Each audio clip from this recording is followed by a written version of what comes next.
So welcome back guys to Abhishek POV. और आज हम बात करने वाले हैं जो बच्चे कॉम्पिटिटिव एग्जाम्स की प्रिपरेशन कर रहे होते हैं तो उनके अंदर बहुत सारे डाउट्स होते हैं। तो इसको डिस्कस करने के लिए हमारे साथ आज हैं अमनदीप कौर, जो एक बहुत ही रेप्यूटेड इंस्टीट्यूट के अंदर एज अ फैकल्टी वर्क कर रही हैं और डे टू डे लाइफ में बच्चों के साथ बहुत ज़्यादा उनके इश्यूज और उनके क्वेश्चंस के बीच में घिरी रहती हैं। तो कुछ दिन पहले मेरी और अमनदीप की बात हो रही थी और उन्होंने मुझे कुछ इश्यूज के बारे में बताया और मैंने उनको अपने रामायण महाभारत और अपने माइथोलॉजिकल एग्जाम्पल्स के साथ कुछ एग्जाम्पल्स दिए। तो तब हमें ये आइडिया है कि हमको इस बारे में कुछ बात करनी चाहिए ताकि जो बच्चे डाउट्स में रहते हैं उनको एक मोटिवेशन हमारे सनातन ग्रंथों की तरफ से भी मिल पाए। तो Amandeep, first of all welcome हमारे पॉडकास्ट में, थैंक यू हमारे सो मच चैनल पे। अभिषेक। तो क्या क्या डाउट्स आपको बेसिकली लगते हैं कॉमनली के बच्चों के मन में होते हैं? यस, एग्जाम से पहले तो बच्चों के मन में, दिमाग में तूफान की तरह बहुत सारे डाउट्स, चैलेंजेस और क्वेश्चंस होते हैं कि मैम स्ट्रेस को कैसे मैनेज करें, स्ट्रैटेजी कैसे सेट करें, एग्जाम प्रेशर आ रहा है उसके साथ कैसे मैनेज करें। बिल्कुल, एग्जाम प्रेशर की वजह से स्टूडेंट जस्ट बिफोर एग्जामिनेशन काफी सारे चैलेंजेस फेस करते हैं। इस दौरान तो उनके माइंड में एकदम से तूफान होता है बहुत सारे क्वेश्चंस का कि मैम प्रेशर के साथ कैसे डील करें, स्ट्रैटेजी कैसे सेट करें, मैम इस चीज में हेल्प कर दो, मैम ये सब्जेक्ट वीक जा रहा है। तो उनके डे टू डे जो परफॉर्मेंसेज होती हैं उसमें भी वेरिएशन आने की वजह से बच्चा काफी डीमोटिवेट हो जाता है। तो यस, काफी सारे ऐसे एरियाज हैं जिसमें दे नीड मोटिवेशन। तो ऐसे अगर हमें एग्जाम्पल्स मिल जाते हैं, तो अगर हम उन एग्जाम्पल्स को उनको बहुत क्लैरिटी के साथ समझा देते हैं तो डेफिनेटली उनको काफी मोटिवेशन मिलेगा और ऐसी फेज में से वो बाहर आ सकते हैं। उसी मोटिव के साथ आज हम बैठे हैं यहाँ पे। तो मैं एक छोटा सा क्वेश्चन पूछूंगा, जो बच्चों के डाउट्स होते हैं तो एकेडमिकली कितने परसेंटेज में होते हैं कि मतलब उन्हें कुछ सब्जेक्ट के टॉपिक वाइज चीजें समझ नहीं आ रही इसलिए वो परेशान होते हैं, या वो इन जनरल परेशान होते हैं कि डाउट्स, सेल्फ डाउट्स होते हैं या प्रेशर होता है? डेफिनेटली जो रूट है इनका वो सब्जेक्ट ही होता है। पहले वो सोच रहे होते हैं कि फॉर एग्जांपल सब्जेक्ट बायोलॉजी है, they are good in that subject. But जैसे ही वो एक क्लासरूम के एटमोसफेयर में अपने से ज्यादा गुड परफॉर्मर्स, मतलब तो अच्छे, प्रेशर में आ जाते हैं यस, वो। देखते हैं तो कंपैरिजन से उनमें प्रेशर डेवलप हो जाता है। उस वजह से डेफिनेटली उनके मार्क्स भी डाउन चले जाते हैं, जिसकी वजह से वो इमोशनली भी थोड़ा डिमोटिवेट हो जाते हैं। तो रूट कॉज एकेडमिकली जो उनका परफॉर्मेंस डाउन जाता है उसी की वजह से सारे डिफरेंट डिफरेंट एस्पेक्ट्स होते हैं जिन पे बाद में उन्हें लगता है कि इस चीज पे भी हेल्प मिल जाए, एंजाइटी होने लगता है। सो तो दिस वे, टेक्निकली या, it's a cluster of everything. तो यस, अमनदीप, आज का सेगमेंट हम स्टार्ट करते हैं। तो जो भी क्वेश्चंस आपके पास बच्चों की तरफ से आए हैं तो आप मुझे बताओ और मैं पूरी कोशिश करूंगा उनको जस्टिफाई करने की। बिल्कुल। तो सबसे पहले मैं बहुत ही कॉमन क्वेश्चन जो कि बच्चा कोई भी प्रिपरेशन स्टार्ट करता है उस दौरान उनके ऊपर कुछ खास प्रेशर नहीं होता है, जिसकी वजह से उनका सबसे कॉमन क्वेश्चन होता है, मैम पढ़ने बैठता हूँ बट मन नहीं लगता है। इसके अंदर मैं आपको बताऊंगा, महाभारत में जब अर्जुन कुरुक्षेत्र में थे ओके। तो उनके पास सबसे बड़ा डाउट यही था कि क्या मैं ये युद्ध करना चाहता हूँ कि मेरे सामने मेरे अपने हैं। तो राइट। अर्जुन के ऊपर बहुत बड़ा प्रेशर था। तब भगवान कृष्ण ने अर्जुन को सिर्फ ये समझाया कि इस वक्त आप एक युद्ध भूमि में हो और एज अ योद्धा आपका धर्म युद्ध लड़ना है और उसको जीतना है। बिल्कुल। तो मे बी ये चीज अगर बच्चे सुनेंगे तो वो थोड़ा मोटिवेट इस प्रॉब्लम से हो सकते हैं। ठीक है अभिषेक, तो नेक्स्ट जो बहुत ही कॉमन बच्चों का रहता है, सेल्फ डाउट में आते हैं कभी कभी कि मैं ये कर सकता हूँ कि नहीं, तो उसके साथ वो कैसे डील करें। अगर आपने रामायण देखी होगी या पढ़ी होगी तो भगवान राम ने सबको अलग अलग डायरेक्शन में भेजा था माता सीता को ढूंढने के लिए। तो जो हनुमान जी की टीम थी वो समुंदर तक आके रुक गई और वहां उन्हें पता चला कि माता सीता समुंदर के पार लंका में है। तो हनुमान जी को भी सेल्फ डाउट था कि ये समुंदर पार नहीं हो सकता। ओके। तो तब उनको उनकी शक्तियां याद दिलाई गई। जैसे कि स्टूडेंट्स को एक मेंटोर, एक टीचर पुश करता है, उनकी कैपेबिलिटीज को याद दिलाता है। तो तब हनुमान जी को वो शक्तियां याद आई और वो समुद्र लांग के लंका तक चले गए।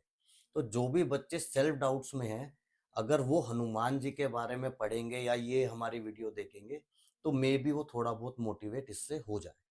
And mentorship matters. बहुत ज्यादा। तो मैं नेक्स्ट क्वेश्चन डिस्कस करना चाहूंगी, दैट इज के बच्चे ये बोलते हैं बहुत कॉमनली कि हम स्ट्रैटेजी सेट करते हैं, रोज स्टार्ट करते हैं, लेकिन कोई ना कोई चैलेंज और डिस्ट्रैक्शन की वजह से वो कंटिन्यू नहीं हो पाता है। इसके अंदर ना बहुत इंटरेस्टिंग एग्जाम्पल है कि जब भगवान राम का राज तिलक होने वाला था तो वो फुल्ली प्रिपेयर्ड थे कि नेक्स्ट डे उनका राज तिलक होगा, और ओवर द नाइट वो वनवास के लिए निकल गए। तो जो लोग इस चक्कर में रहते कि हमारा एक प्री प्लान्ड सब कुछ चल रहा है, बट अगर लाइफ यू टर्न ले लेती है, तो जैसे भगवान राम को भी नहीं पता था नेक्स्ट स्टेप क्या होगा, बट उन्होंने कभी गिव अप नहीं किया। उन्होंने उस सिचुएशन को भी अडॉप्ट किया, वो सारे स्ट्रगल्स उन्होंने फेस करे, और शायद इसीलिए आज हम भगवान राम को भगवान बोलते हैं। अगर उनकी लाइफ भी स्मूथ चलती रहती तो शायद आज हम उन्हें भगवान राम का दर्जा नहीं देते। बिल्कुल, मतलब लाइफ में चैलेंजेस आते भी रहें तो इंसान को सेल्फ डिटरमाइंड रहना चाहिए। उन चैलेंजेस की वजह से ही आपकी असली कैपेबिलिटी जो होती है वो ही बाहर आती है। तो नेक्स्ट क्वेश्चन मेरा रहेगा with respect to the pressure जो कि बच्चे एग्जाम या कोई भी टेस्ट होने वाला होता है उससे जस्ट बिफोर वो फेस करते हैं, जिसकी वजह से उनकी जो एक्चुअल कैपेबिलिटी होती है ना उस तक भी वो मार्क्स नहीं ला पाते। ये हम खुद विटनेस करते हैं कि वो इतने अच्छे से रिस्पॉन्स दे रहे होते हैं क्लास में, और जब स्कोर्स नहीं आते तो कभी कभी खुद को भी लगता है कि इस चीज के साथ इन्हें कैसे सिखाया जाए, कैसे डील करना है। तो उनका कॉमन क्वेश्चन रहता है बहुत ज्यादा कि एग्जाम प्रेशर की वजह से हम भूल जाते हैं सर। सी प्रेशर की अगर हम बात करें तो महाभारत का जब युद्ध चल रहा था तो अर्जुन के हाथ से भी प्रेशर में उनका धनुष गिर गया था, बट उससे कहीं पे भी इस बात पे फर्क नहीं पड़ा कि वो एक अच्छे योद्धा नहीं है या वो युद्ध नहीं लड़ सकते। तो कृष्ण जी की गाइडेंस की वजह से अर्जुन ने दोबारा वो धनुष उठाया और महाभारत का युद्ध खत्म किया। तो वाह। प्रेशर सबको होता है, राइट। डील आप उस प्रेशर को कैसे कर रहे हो वो डिपेंड करता है कि आपका नाम हिस्ट्री में लिखा जाएगा या नहीं लिखा जाएगा। बिल्कुल। ओके। अब इस तरीके से थोड़ा डिले करने की वजह से एग्जाम लगा लो या डिस्ट्रैक्शंस लगा लो, कभी कभी बच्चे काफी टाइम अपना ऐसे ही वेस्ट कर देते हैं और वो अपना जो एक्चुअल प्रिपरेशन होते हैं ना तो काफी लेट स्टार्ट करते हैं। उस टाइम एक अलग ही प्रेशर आता है कि मैम टाइम ड्यूरेशन बहुत कम है, क्या इतने में हो पाएगा, क्या स्ट्रैटेजी रखूं। तो अब वो अपनी स्ट्रैटेजीज और टाइमिंग्स को लेके बहुत डाउट में रहते हैं।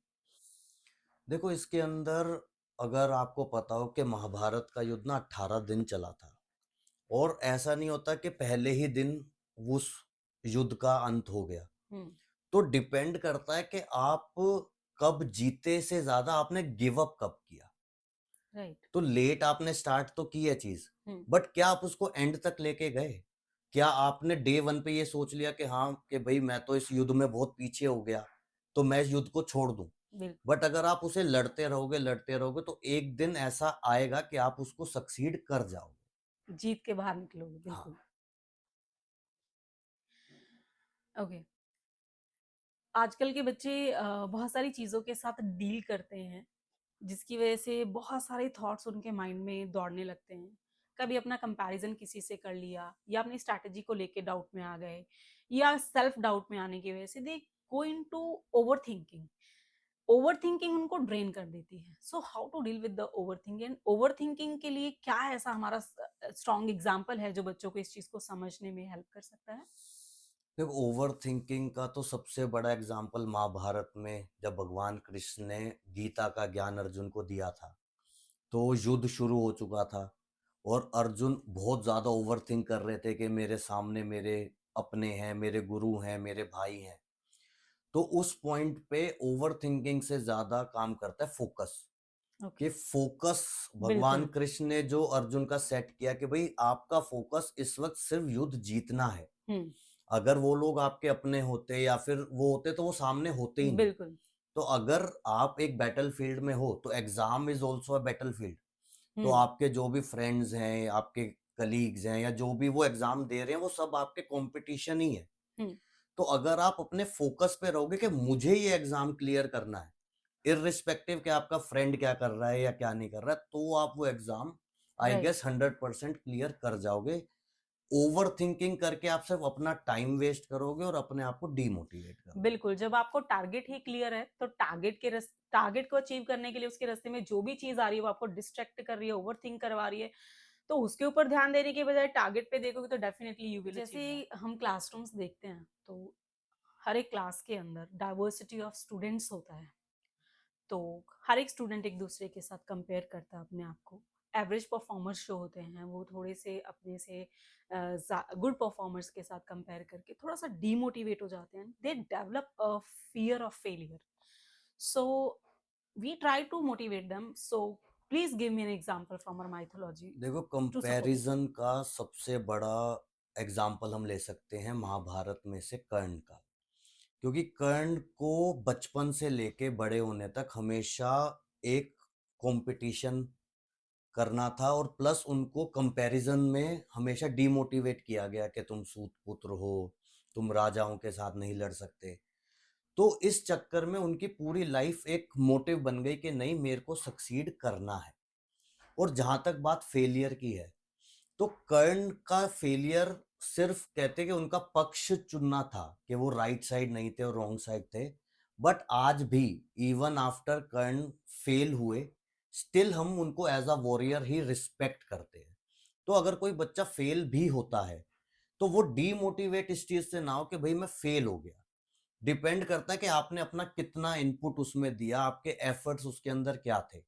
तो वो चीज ही आपकी आगे एक्नॉलेज की जाएगी कि आपने कितने एफर्ट्स उसमें डाले थे। तो मतलब एक सिंगल एग्जाम का फेलियर आपकी कैपेबिलिटीज को डिफाइन नहीं करता कि आप कुछ करने के कैपेबल नहीं हो। एक्चुअली डिपेंड करता है कि बच्चा, देखो दो बच्चे हैं फॉर एग्जांपल आपकी क्लास में।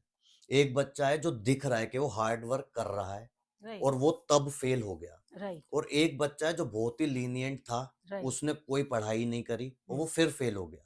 तो जिस बच्चे बिल्कुल। ने हार्ड वर्क किया और वो फेल हुआ, तो उसका दुखी होना स्वाभाविक है। राइट। पर जिसने कोई एफर्ट ही नहीं करे और बिल्कुल। वो फेल हुआ और उसके बाद भी वो रो रहा है, तो उसके अंदर तो उसको अपना सेल्फ अवेयरनेस होनी चाहिए कि आपने कितना इनपुट एफर्ट्स इसमें दिया। दिया था। राइट। आप पूरा अपना इनपुट, अपनी स्ट्रेटेजी, अपना सब कुछ डालो, उसके बाद फेलियर भी होता है तो एटलीस्ट आप अपने आप से सेटिस्फाइड रहोगे कि भाई मैंने अपना हंड्रेड राइट। परसेंट दिया बिल्कुल। था। ओके, तो मतलब हर एक स्टूडेंट को अपनी प्रॉपर एफर्ट्स देने चाहिए विद स्ट्रैटेजी एंड प्लानिंग। तो ऐसे स्टूडेंट्स को स्टार्टिंग से ही स्ट्रैटेजी और प्लानिंग के ऊपर उतना ट्रस्ट नहीं होता है। So how can we convey them to the students that planning is also important part of preparation? देखो, प्लानिंग के ऊपर ना रामायण से हम एक स्टोरी में आपको अगर सुनाऊं कि जब भगवान राम और माता सीता वनवास में थे और सीता हरण हो गया, तो भगवान राम तो भगवान थे, वो राइट। करने को डे वन जाके रावण को मार देते और सारी चीजें कर लेते। हम्म। बट उन्होंने प्रोसेस फॉलो करा, हम्म। उन्होंने प्लानिंग करी, उन पे कोई राइट। आर्मी नहीं थी। वो पहले हनुमान जी से, सुग्रीव से मिले और उन्होंने अपनी एक आर्मी जानवरों की बनाई, हम्म। वानर सेना बनाई। फिर धीरे धीरे उन्होंने विभीषण को कॉन्फिडेंस में लिया। राइट। तो वो बहुत ही स्ट्रेटेजिकली अपने प्लान में चले। वो हाइपर होके सीधा नहीं हुआ कि भाई आज एग्जाम है, मैंने आज रात को सब कुछ पढ़ लिया और मैं कल एग्जाम दे आऊंगा। हम्म। हो सकता है वो सक्सीड भी कर जाए, हम्म। पर अगर वो प्रॉपर प्लानिंग से चलेंगे तो वो रास्ता थोड़ा इजी हो जाएगा उनके लिए। जैसे भगवान राम के लिए वो बैटल लड़ना इजी हो गया। सो अमनदीप, जैसे हमने काफी सारे क्वेश्चंस अभी डिस्कस किए, तो एज अ फैकल्टी आप तो उन बच्चों के बीच में ऑलमोस्ट डेली रहते हो। राइट। तो as a faculty, as a guide, as a teacher, आपको अपना रोल क्या लगता है उन बच्चों सेकेंडली, के अंदर? To settle a successful strategy teachers are always helpful, क्योंकि एक बच्चे को उतना एक्सपीरियंस नहीं होता है। Teachers have past experiences as well. Over the time of period उस एग्जामिनेशन के पैटर्न में जो भी चेंजेस आए होते हैं, teachers are very much aware about that. So student should trust the strategy given by their teachers, because it's going to be very very effective. Please कोई मुझे माइथोलॉजी का अच्छा सा एग्जाम्पल दो टू सपोर्ट दिस पॉइंट कि हाँ, हमें कोई भी टारगेट अचीव करना है तो हमें एक अच्छा मेंटोर और उसकी गाइडेंस की जरूरत होती है। से इसके अंदर तो सबसे बड़ा एग्जाम्पल महाभारत से भगवान कृष्ण का है कि उन्होंने ना तो कोई अस्त्र उठाया, ओके। ना कोई शस्त्र उठाया, हम्म। उन्होंने अपने हाथ से किसी को नहीं मारा। पर उन्होंने पूरा का पूरा कुरुक्षेत्र का युद्ध चलाया था। सिर्फ अपनी गाइडेंस से, अपने शब्दों से और अपने समझ से। तो भगवान कृष्ण का जो रोल महाभारत के युद्ध में रहा, वही रोल मुझे ऐसा लगता है टीचर का बच्चों की प्रिपरेशन, बिल्कुल। उनके एग्जाम्स और उनके एग्जाम्स क्लियर करने में यस, रहता है। बिल्कुल शुरू से लेके उसके अंत तक, जब तक उनका एग्ज़ाम डे नहीं आ जाता, तब तक टीचर्स उनके साथ रहते हैं एज़ देयर क्योंकि मेंटोर्स। टीचर भगवान कृष्ण की तरह खुद बैटलफील्ड में लिख नहीं, नहीं सकते उनका पेपर। राइट, वो उनको सिर्फ प्रिपेयर कर सकते हैं, बिल्कुल। उनको मोटिवेट कर सकते हैं। हुँ, एट द एंड बच्चे को ही वहाँ पे परफॉर्म करना है। Commonly right. पाई गेस आज जो मेजरली कॉमन क्वेश्चन होते हैं बच्चों के, वो हमने डिस्कस किए। हुँ, और आई गेस हमारी पूरी कॉन्वर्सेशन के अंदर से जो भी एग्जांपल्स हमने डिस्कस किए, अगर उससे बच्चे थोड़ा बहुत भी मोटिवेट हों, तो ऐसा लगेगा कि हमारी कॉन्वर्सेशन करने का बेनिफिट हुआ। होगा, बिल्कुल। तो आपका एक्सपीरियंस कैसा रहा इस कॉन्वर्सेशन का? काफ़ी अच्छा लगा मुझे जिस तरीके से आपने मेरे शेयर किए हुए बच्चों के चैलेंजेस को हुँ, माइथोलॉजी के एग्जांपल्स हुँ, के साथ सपोर्ट किया। आई फील जो भी स्टूडेंट इस टाइम इस वीडियो को देख रहे होंगे वो इस चीज़ से अपने आप को रिलेट कर पाएँगे कि आपका जो चैलेंज है वो एवरलास्टिंग नहीं है, वो शॉर्ट मोमेंट का है, तो आपको थोड़ा पेशेंस रखना है, इंस्पायर होना है इन कैरेक्टर से और आगे निकलना है क्योंकि डर के आगे जीत है। और जो भी स्टूडेंट्स कॉम्पिटिटिव एग्जाम्स चाहे वो कोई सा भी हुआ और देख रहे हो और अपने आप को डीमोटिवेटेड फील करते हो, तो ये वीडियो ज़रूर देखना। और इससे थोड़े से भी मोटिवेट हुए हो तो कमेंट सेक्शन में लिख देना। और अगर आपके कोई क्वेश्चंस ऐसे हैं जिनके जवाब हम लोग दे पाएँ, तो वो क्वेश्चंस भी ज़रूर कमेंट सेक्शन में लिखना और हम पूरी कोशिश करेंगे उसके आंसर्स देने की। हुँ, और अपने दोस्तों के साथ शेयर करना। और अभी तक अभिषेक्स पीओवी चैनल को सब्सक्राइब नहीं किया है तो सब्सक्राइब भी कर देना। Thank you so much Aman for being with us, and thank you welcome. So much viewers for watching the video. Thank you so much.